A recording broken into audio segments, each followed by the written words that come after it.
Hello viewers, welcome to online course on Mathematics 3. This course is basically for undergraduate student or BTech student of engineering field.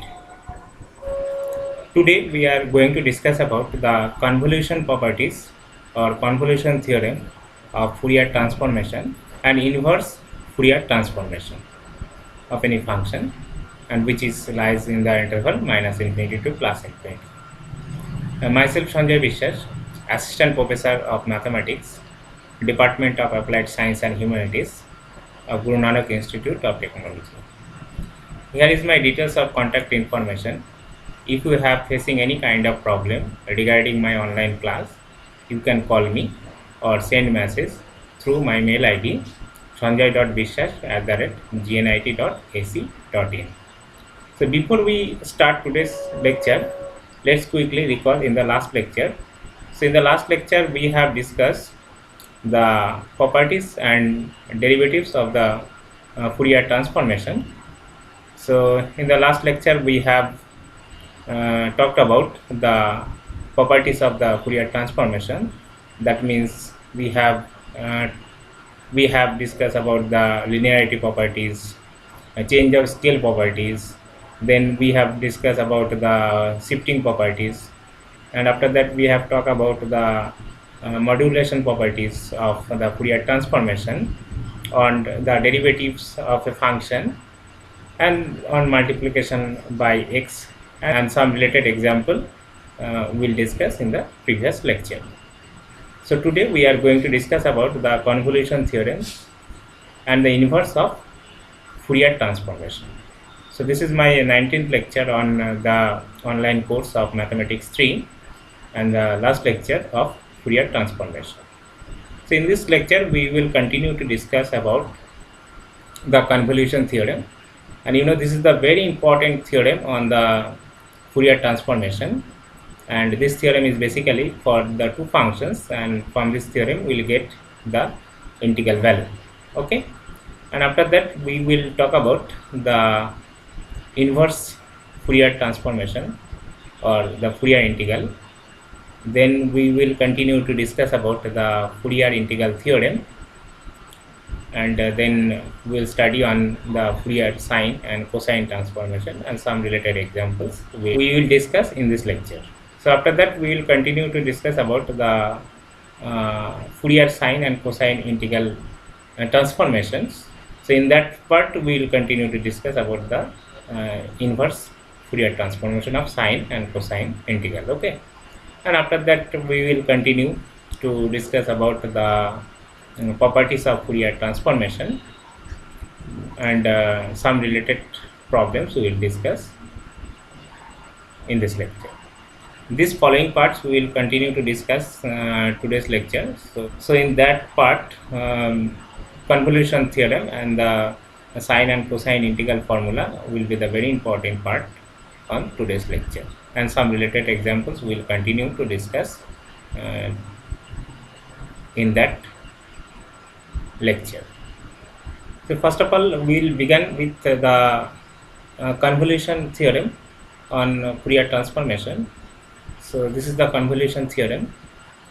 So if the function fx and gx are defined and integrable in the interval minus infinity to plus infinity, and having the Fourier transformation in the interval minus infinity to plus infinity, then f star g is equal to integration over minus infinity to plus infinity f of u into g of x minus u into du is called the convolution of the two functions fx and gx, and fx and gx are defined and integrable function in the interval minus infinity to plus infinity.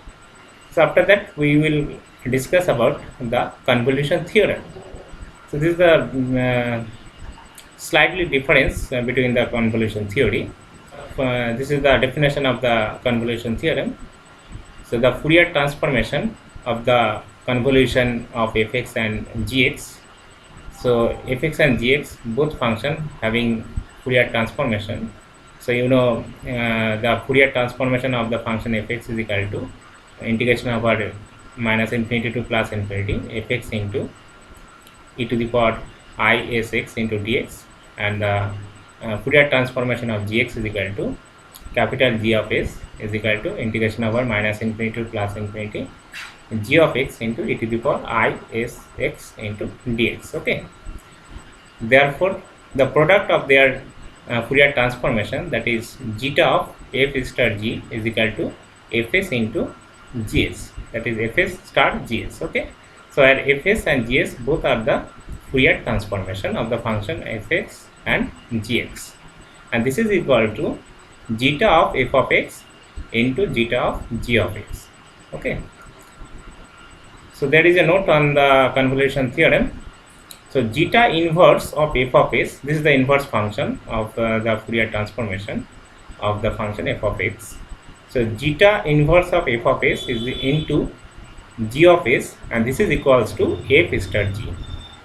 In fact, the inverse, zeta inverse, so the inverse of the Fourier transformation is denoted by zeta inverse, is going to be defined in the next articles.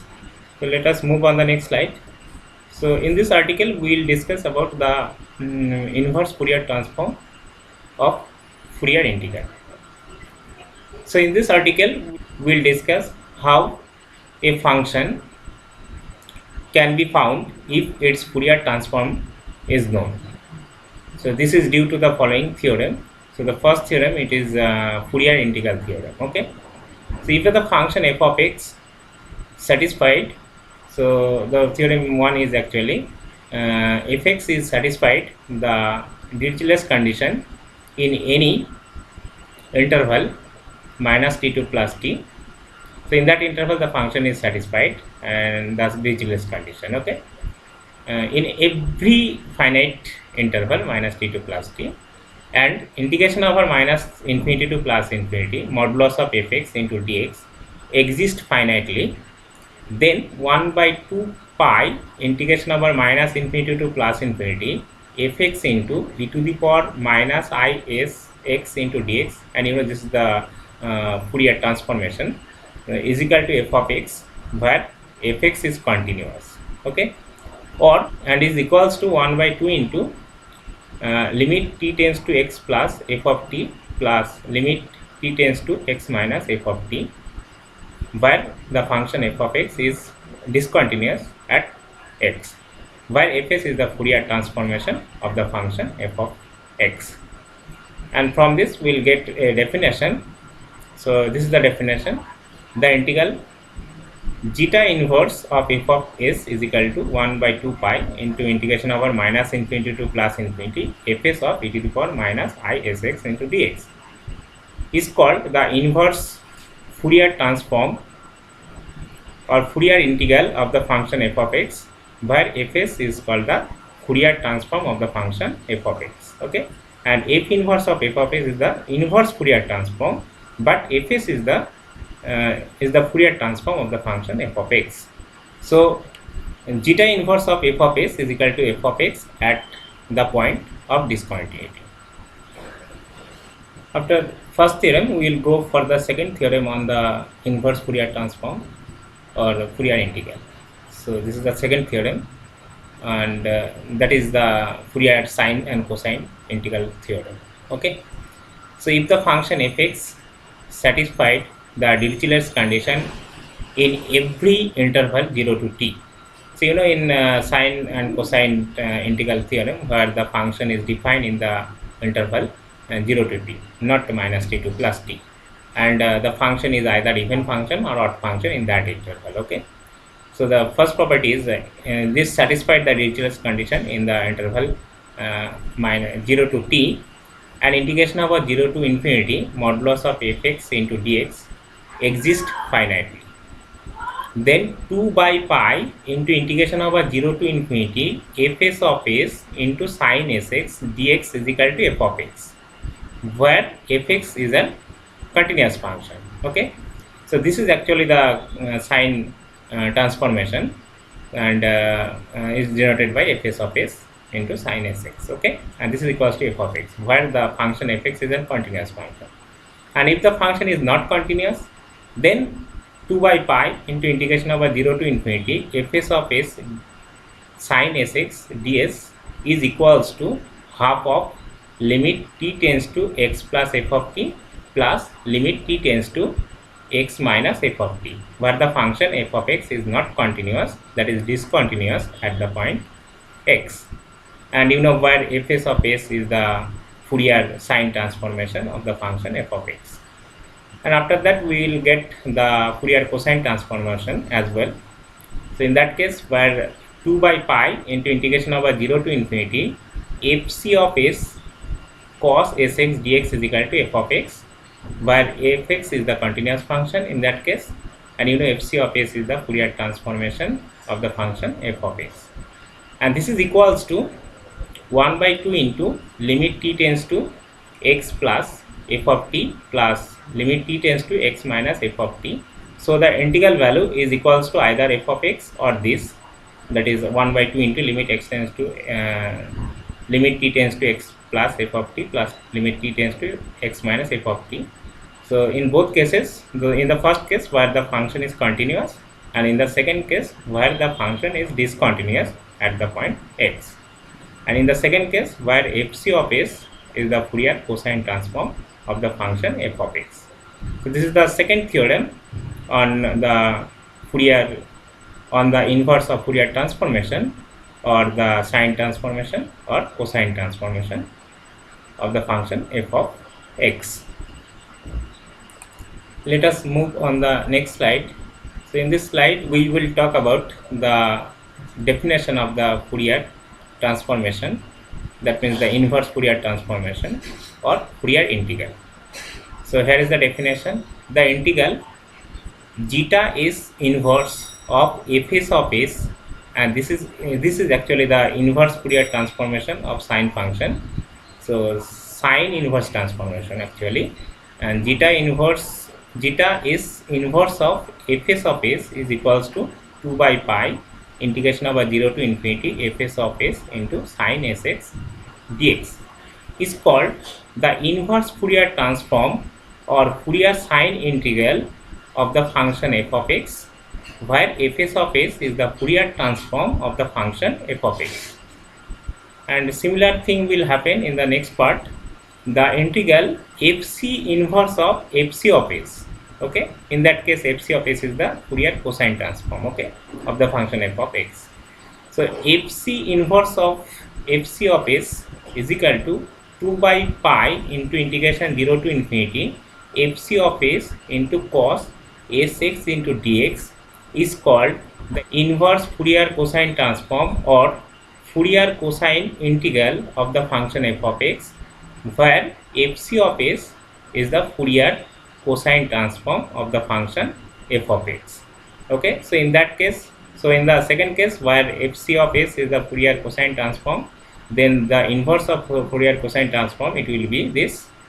In the first case where the inverse Fourier sine transform, and it will be this 2 by pi into 0 to infinity fs of s sine sx dx. So in the both cases where the function is defined in the interval 0 to infinity. So there is a note on the inverse Fourier transform.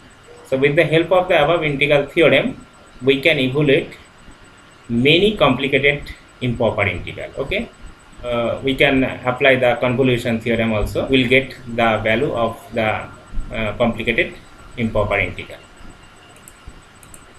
as well. After that, we'll take some examples related to inverse Fourier transform and Parseval identities. So here is the example. Consider the function f of x is equal to 1, where x is lies in the interval -1 to +1 and fx is equal to 0 otherwise. So this function fx is piecewise continuous.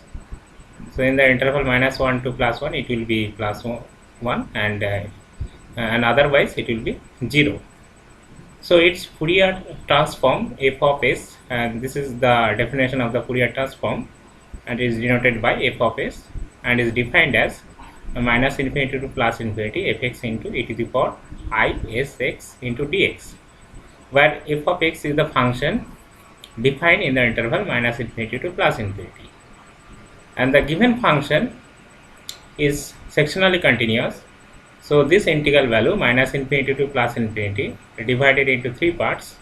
So the first part, it will be minus infinity to minus 1 fx into e to the power I s x dx plus integration of minus 1 to plus 1 fx into e to the power I s x dx plus 1 to infinity fx into e to the power I s x into dx. So in the interval minus infinity to minus 1, the functional value will give 0. So minus infinity to minus 1, 0 into e to the power I s x into dx plus integration over minus 1 to plus 1. So in that interval, the functional value will be plus 1. Okay.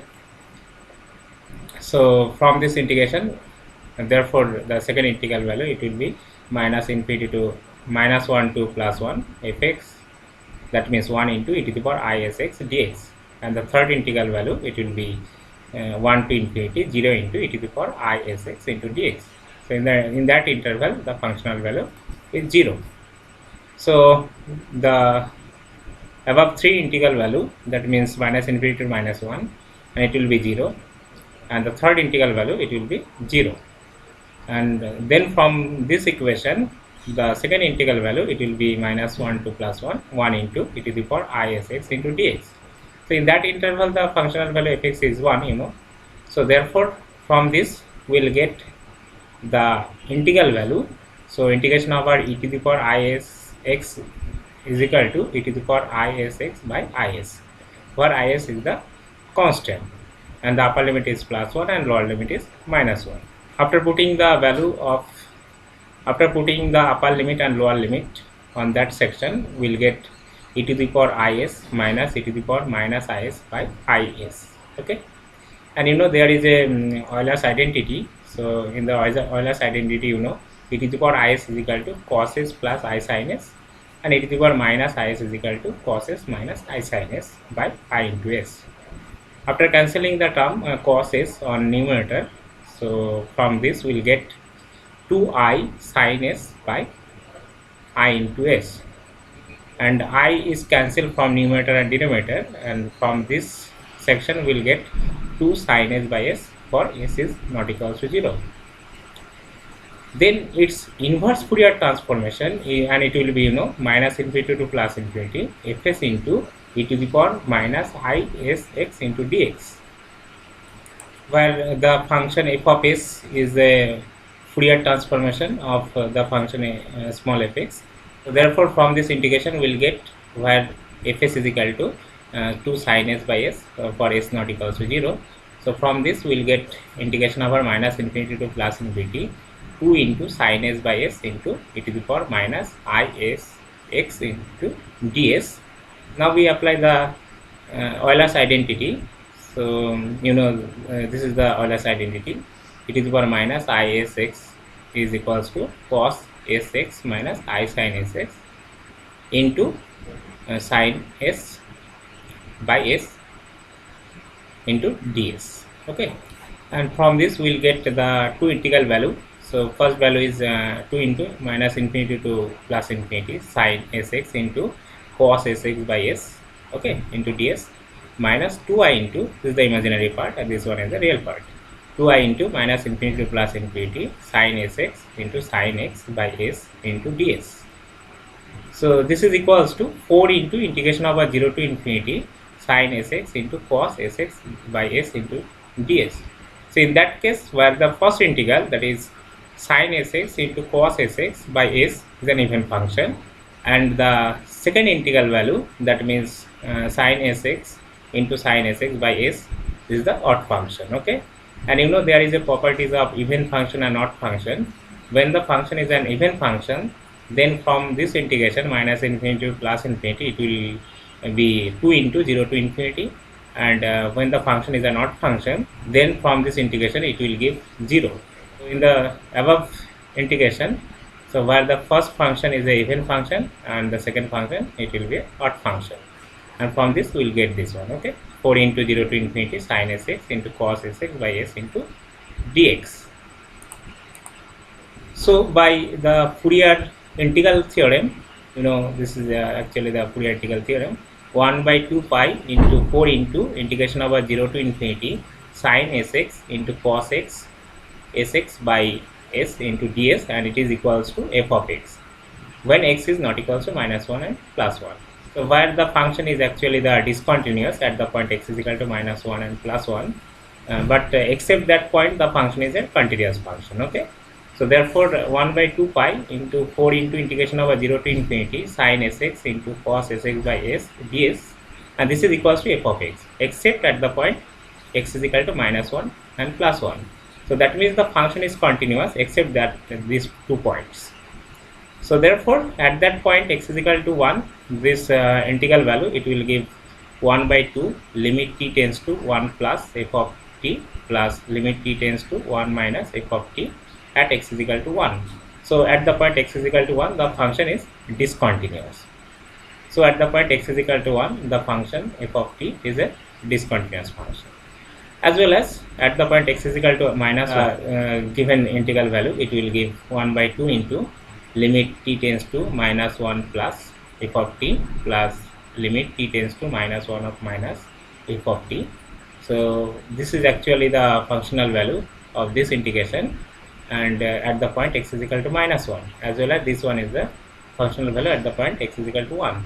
That is at x is equal to, so at x is equal to 1 and x is equal to minus 1 this function is a discontinuous function, and except at the point x is equal to minus 1 and plus 1 this function is a continuous function. So therefore from Fourier integral theorem this integral value it will be f of x except at the point minus 1 and plus 1, and it will be half of limit t tends to 1 plus f of t plus limit t tends to 1 minus f of t at x is equal to 1. So at that point x is equal to 1 this function is discontinuous, and at the point x is equal to minus 1 it will be the functional value will be half of limit x tends to t tends to minus 1 plus f of t plus t tends to minus 1 of minus f of t. Okay, and at the point x is equal to minus 1 this function is a discontinuous function, and from this we'll get the value of this integration, that means 2 by pi into integration over 0 to infinity sin sx into cos sx by s into dx, and it will be f of x when x is not equals to minus 1 and plus 1. That means the integral value is equal to f of x. So f of x is continuous except at the point minus 1 and plus 1, and this is equals to 1 by 2 into 1 plus 0. So you know the at the point x is equal to 1, so the function is discontinuous. So and limit x tends to and limit t tends to 1 plus f of t is equal to 1, and limit t tends to 1 minus f of t is equal to 0. So the integral value it will be half of 1 plus 0 at x is equal to 1, and similar thing will happen in the second part when the function is discontinuous at x is equal to minus 1. So in that section the first part so that is limit t tends to minus 1 plus is 0, f of t is 0, and limit t tends to minus 1 plus t tends to minus 1 minus f of t is equal to 1. So therefore the integral value is half of 0 plus 1 at x is equal to minus 1. So at that point the function is discontinuous.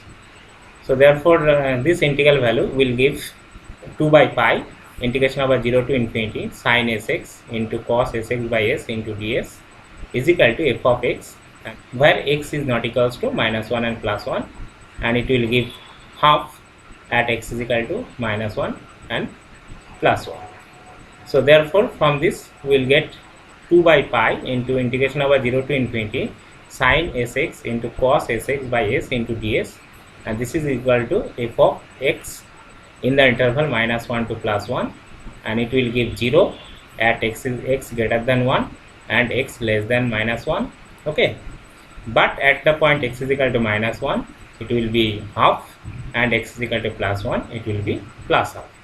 So that means this integral value will give f of x, and f of x is equal to plus 1 in the interval minus 1 to plus 1.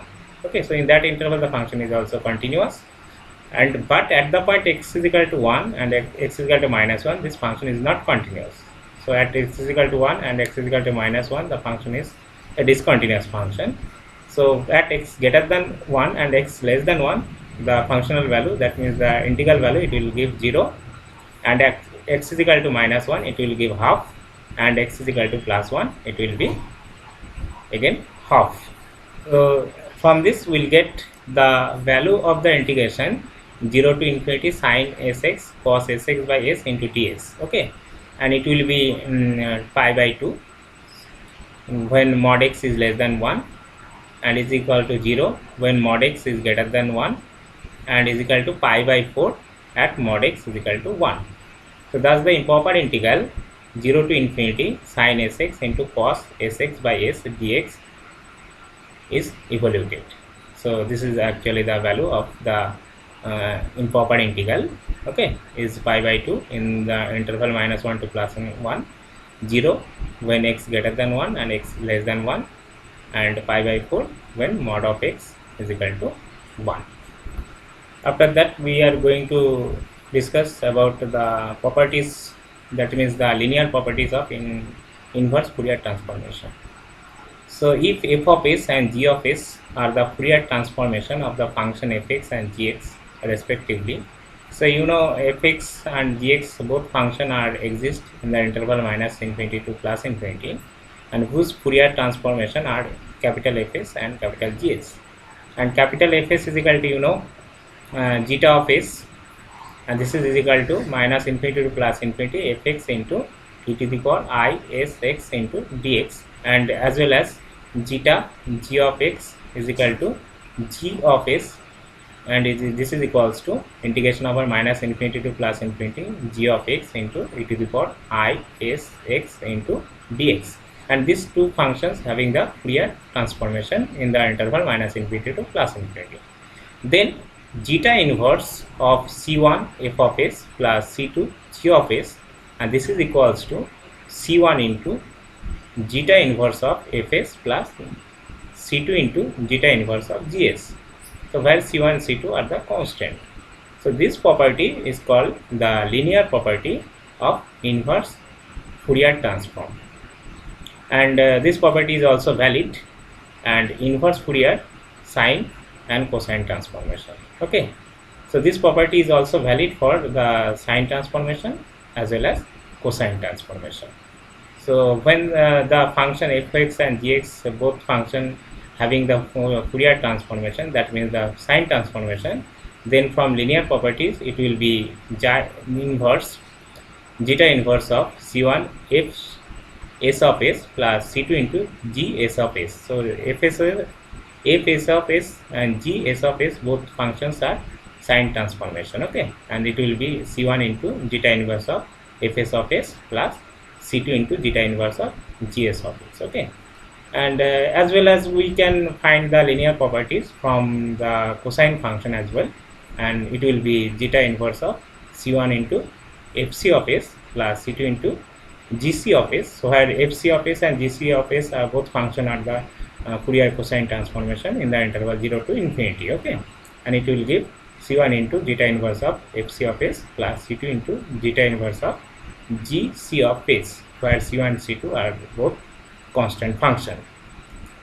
After that we are going to take some examples on the inverse Fourier transformation. So here is the example. Find the Fourier transformation of the function fx is equal to 1 minus x square in the interval modulus of x is less or equal to 1 and it is equals to 0 when modulus of x is greater than 1. Hence evaluate integration over 0 to infinity x into cos sx minus sin x by x to the power 3 into cos x by 2 dx. So first of all we are going to find the Fourier transformation for that function, and after that we are going to find the improper integral. So integration 0 to infinity x into cos sx minus sin x by x to the power 3 into cos x by 2 dx. So in that second case where we can apply the inverse Fourier transformation, okay. So the first part it will be the Fourier transformation. So the Fourier transformation of the function f of x, where the function is defined in the interval -infinity to +infinity, and it is equals to, you know, -infinity to +infinity fx into e to the power I s x into dx. This is the definition of the Fourier transformation, you know, where the function fx is equal to 1 minus x square when mod x is less or equal to 1 and 0 when mod x is greater than 1. So therefore the function fx is sectionally continuous or piecewise continuous. So the definite integral will be divided into the three parts. So the first part, it will be minus infinity to minus 1 fx into e to the power isx into dx plus minus 1 to plus 1 fx into e to the power isx dx plus integration over 1 to infinity fx into e to the power isx dx. So in the interval minus infinity to minus 1, the functional value will give 0. So minus infinity to minus 1, 0 into e to the power isx dx plus integration over minus 1 to plus 1, 1 minus x square into e to the power isx dx. So in that interval, the functional value will be and the functional value, it will be 1 minus x square, and plus integration over 1 to infinity, the functional value is 0, so 0 into e to the power isx into dx. So the first integral value and the third integral value will give 0, and from the second integral value we will find minus infinity to plus infinity 1 minus x square into and this is the Euler's identity. So e to the power isx is equal to cos sx plus I into sin sx dx. So now separate these two integration. So the first one is minus 1 to plus 1, 1 minus x square into cos sx dx plus I into minus 1 to plus 1, 1 minus x square into sin sx dx. So from this integration, we will get 2 into integration over 0 to 1, 1 minus x square into cos sx into dx. So in that case, where the first integral, that is 1 minus x square into cos sx, is an even function, and 1 minus x square into sin sx, this one is the sin sx, is an odd function. And there is an properties of even and odd function, So when the function is an even function, then integration over minus 1 to plus 1, 1 minus x square into cos sx dx is equal to 2 into 0 to 1, 1 minus x square into cos sx dx. And when the function is an odd function, that means 1 minus x square into sin sx. So integration over minus 1 to plus 1, 1 minus x square into sin sx, and it will give 0. So this is the properties of odd function as well as sine function. So from this integration, that means from the above integration, it will give where 1 minus x square is the first function and cos sx is the second function, and from this we will get 1 minus x square into sin sx by s. This is the integral value of cos sx, where upper limit 1 and lower limit is 0. If we put the upper limit as well as lower limit, and from this we will get the value 0. So if we put x is equal to 1, so the first term will 0. If we put x is equal to 0, the second term will be 0. Plus integration over 0 to 1 into 2x into sin sx by s into dx. So the derivative of 1 minus x square is equal to minus 2x.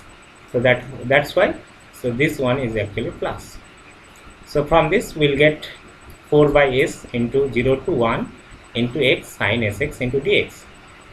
So again we apply the bypass method, and from this we will get 4 by s into minus x into x is the first function, and sin sx is the second function. So cos sx by s, where upper limit is 1 and lower limit is 0, plus integration over 0 to 1 cos sx by s into dx, where the derivative of x is equal to 1.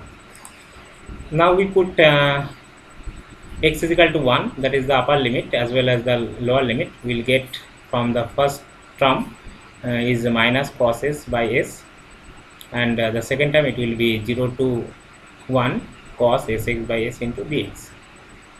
Okay, so now we integrate the second one as well, and from this we will get the value of this integration, and it will give minus 4 into s into cos s minus sin s by s to the power 3, after putting the upper limit as well as lower limit, and simplifying this, it will give minus 4 into s cos s minus sin s by s to the power 3.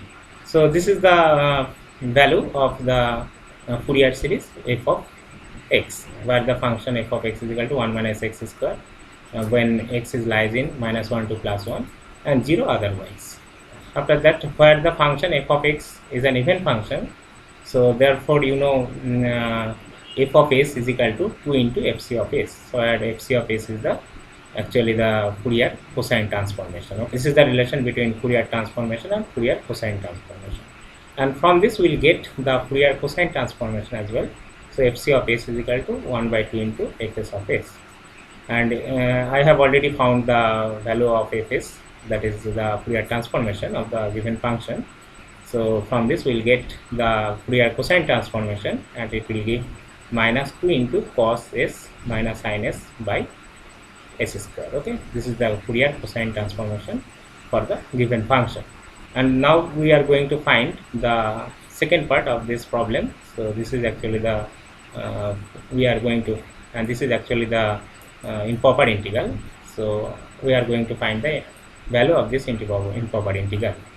So now the Fourier cosine integral theorem will get 2 by pi into integration over 0 to infinity fc of s into cos sx dx, and it will give f of x where the function f of x is continuous everywhere. Okay, so from this we'll get 2 by pi into integration over 0 to infinity, and fc of s is given. So fc of s is equal to, and where fc of s I have already found this one. So fc of s is equal to minus 2 into s cos s minus sin s by s to the power 3 into cos sx into dx, and this is equals to f of x where the function f of x is continuous. Okay, and from this we'll get minus 4 by pi into integration over 0 to infinity s into cos s minus sin s by s to the power 3 into cos sx into dx, and this is equals to 1 minus x square when modulus of x is less or equal to 1, and it is equals to 0 when modulus of x is greater than 1. So now we put x is equal to 1 by 2 in that section, and we'll get 4 by pi in integration over 0 to infinity s into cos x minus sin x by s to the power 3 into cos s by 2 into dx, and this is equals to 1 minus 1 by 4.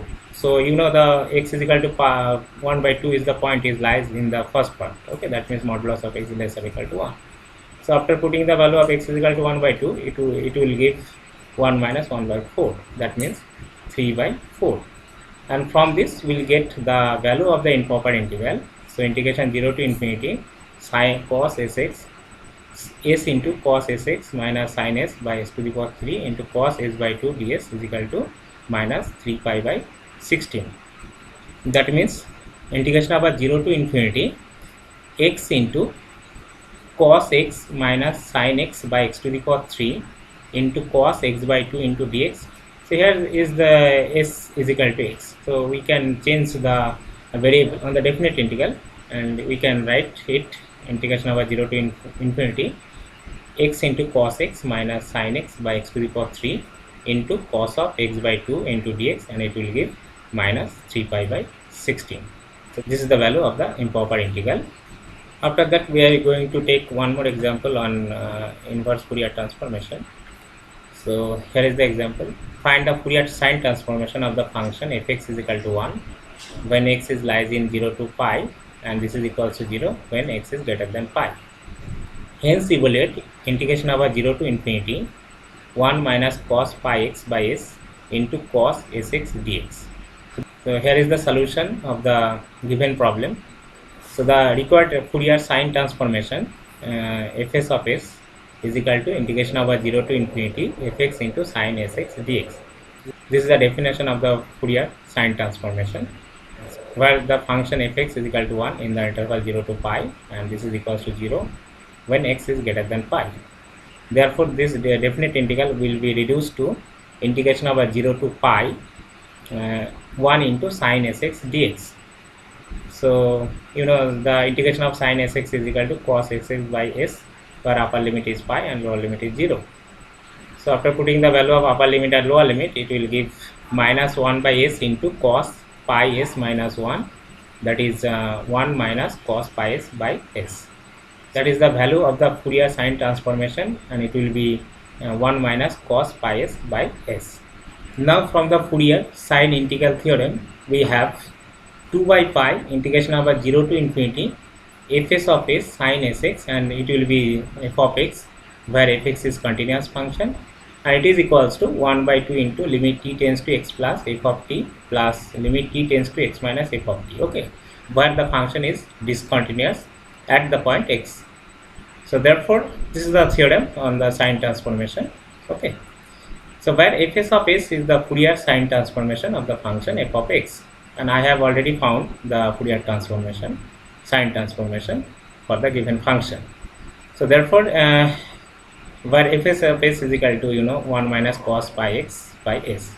So now we put the Fourier sine transformation. Then from this we'll get 2 by pi into 0 to infinity 1 minus cos pi s by s into sine sx into dx, and this is equals to 1 in the interval 0 to pi, and this is equals to 1 by 2 into limit t tends to plus x plus f of t plus limit t tends to x minus f of t, where x is equal to pi, and this is equals to 0 when x greater than pi.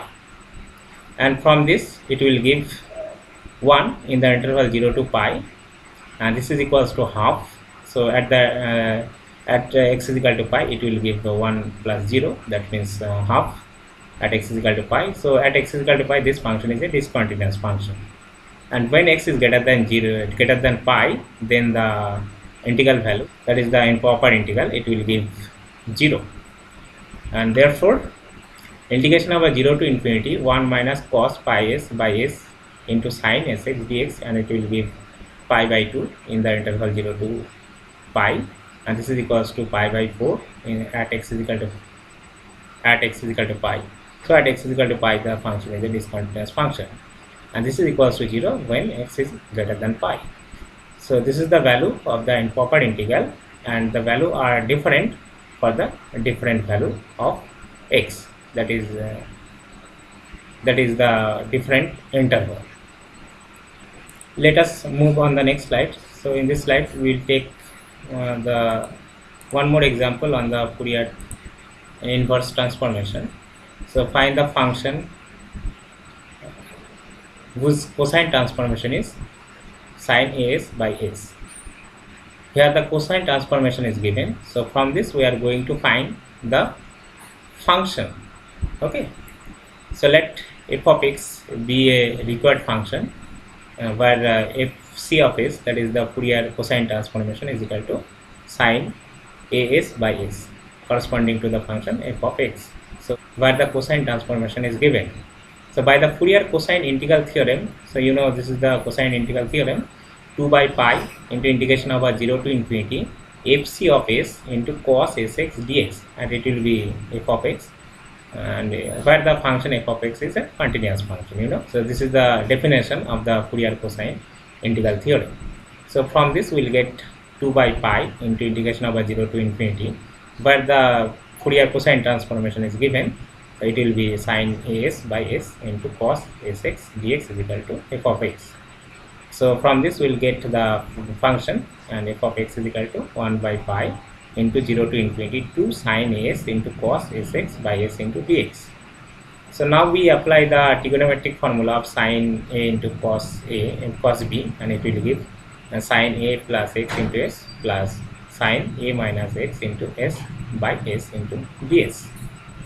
Now we separate this integration, and it will give 1 by pi into 0 to infinity sine a plus x into s by s into ds plus 1 by pi into integration over 0 to infinity sine a minus x by s into s ds, and from this we will get the functional value, and it will give fx is equal to 1 by pi into pi by 2 plus pi by 2, and after calculation it will give 1 if x is less than a, and 1 by pi into pi by 2 minus pi by 2 is equal to 0 if x is greater than a. So therefore integration of 0 to infinity sine sx, and integration of 0 to infinity sine sx by x is equal to pi by 2. Here is another example on Fourier integral transformation. So find f of x if where the Fourier sine transformation is given, and this is equals to e to the power minus as by s. Hence deduce zeta s inverse of 1 by s. So using the Fourier sine inversion formula, we have fx is equal to 2 by pi into 0 to infinity fs of s into sine sx dx, where fx is a continuous function. Now we put the Fourier sine transformation. So from this we'll get fx is equal to 2 by pi into 0 to infinity e to the power minus as by s into sin sx into dx, and we can take this equation number 1. So now we differentiate both sides with respect to x. Will get df by dx is equal to 2 by pi into 0 to infinity e to the power minus as by s into sin sx into s dx. Okay, and after cancelling the term s, and from this we'll get df dx is equal to 2 by pi into 0 to infinity e to the power minus as into cos sx into dx. So from this integration we'll get the value a by s square plus x square. So details calculation are not shown in that case.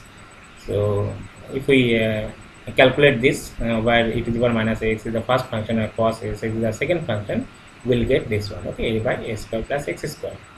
So df dx is equal to 2 by pi into a by s square plus x square. Okay, so now we integrate on both sides, and from this we'll get f is equal to 2a by pi into integration over dx by s square plus x square. Okay, and this is equals to, this is the this integral value is equal to tan inverse x by a. So therefore f is equal to 2a by pi into 1 by a into tan inverse x by a plus c, where c be an integrating constant. So from this we'll get fx is equal to 2 by pi into tan inverse x by a plus c. So now from equation 1 we will get when x is equal to 0, then f of x is equal to 0, and from the above equation we will get the constant value and c is equal to 0. So therefore fx is equal to 2 by pi into tan inverse x by a. Okay, is the value of the function fx, where the sign transformation are given, and we see xi inverse of e to the power minus s by s is equal to 2 by pi into tan inverse x by a. So now put x a is equal to 0, and from this we will get 2 by pi into tan inverse infinity, and tan inverse infinity is equal to pi by 2. So 2 by pi into pi by 2, and it will give 1. This is my last problem on today's lecture. So I will stop here. Thank you.